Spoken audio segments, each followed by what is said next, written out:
Marshmallow Fanboy back with another action figure review. This time for G.I. Joe Classified, TOMAX, and XAMOT. PAOLI? PAOLI? I'm not sure how to pronounce that last name. I'm just going to go with TOMAX and XAMOT. When I was a kid, everything was single packed, but TOMAX and XAMOT were packaged together, and it was awesome. I loved getting that package. I loved opening it up. I just really loved these characters.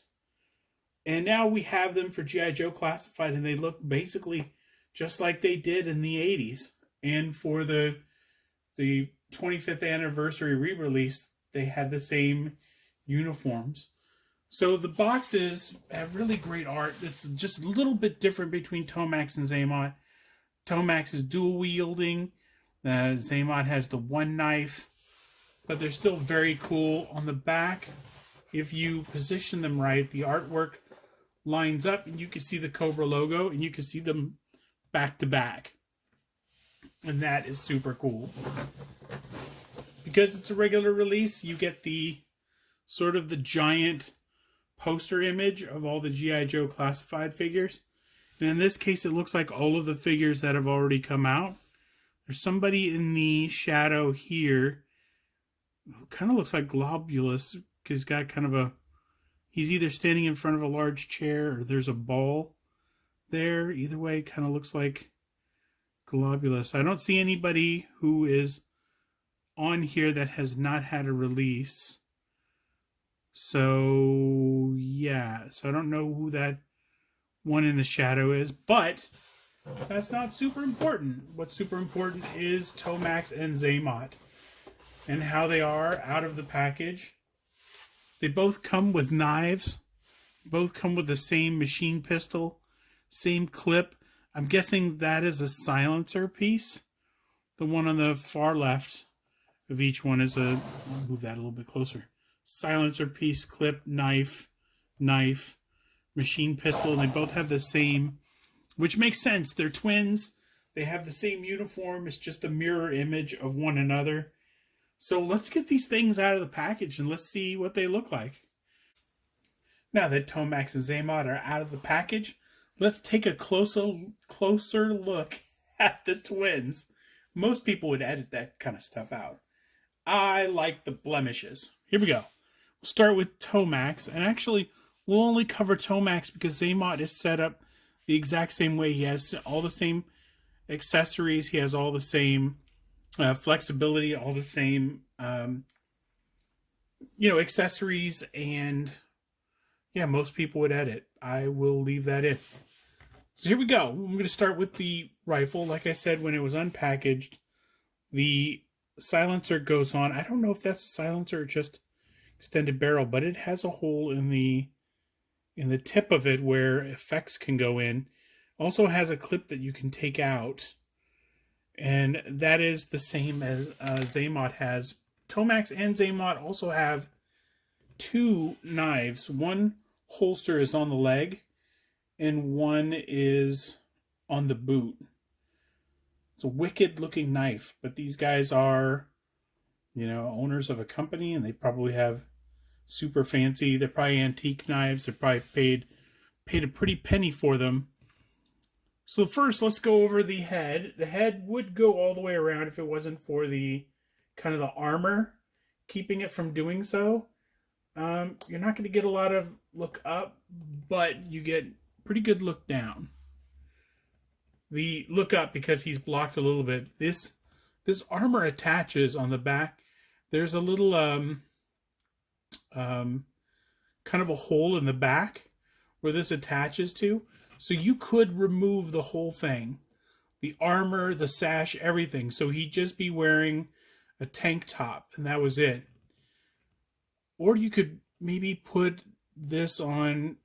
Yeah, you couldn't put it on the other figure because the Cobra logo is on the other side. It would block it a little bit. I leave it up to you. You can do whatever you want. Enjoy your toys. So, see the armor is attached, of course, to this. It's part of what attaches to the peg in the back. The see, no butterfly joints, but not a bad wingspan for the figure. Also bicep swivel, very cool. Double elbow. The double elbow doesn't get all the way back as much as I would like it to.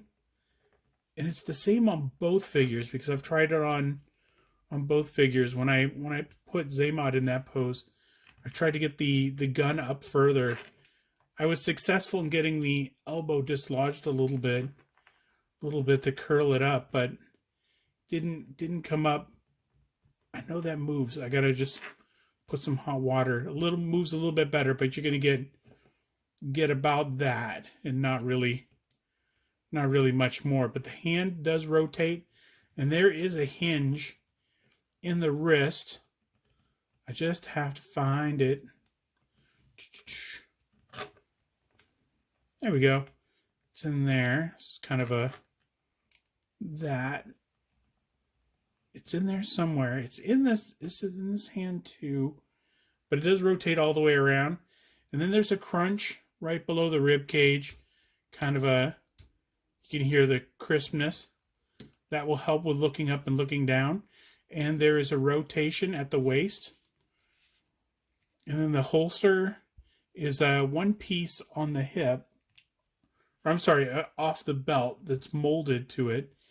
The legs are on the pins. Ball joints. There we go. And you get really good range of motion. Can bend double knees. Almost kick his own butt. The boot has this really cool knee protector here. So it kind of hides the knee joint. Kind of goes right in. It's a really nice feature. Let's see. He has a thigh swivel. He has to. The other one has one. There we go. So thigh swivel. Yeah, there we go. Thigh swivel. And in the foot there is a hinge. And little bit of side-to-side pivot. It's a little bit of a swivel on that. So really good articulation. Really good on TOMAX. Of course, no scar on TOMAX. On XAMOT, you get that prominent scar on the side of his face, which is really nice. But otherwise, these guys are just mirror images of one another, just as it's supposed to be. Mirror images of each other. So this is a very cool figure set. They were characters I really liked, and I had to get them. I'm a G.I. Joe classified completist, and they're a great addition to the collection. I had a blast posing them out and hanging out with them. And until next time, enjoy your toys.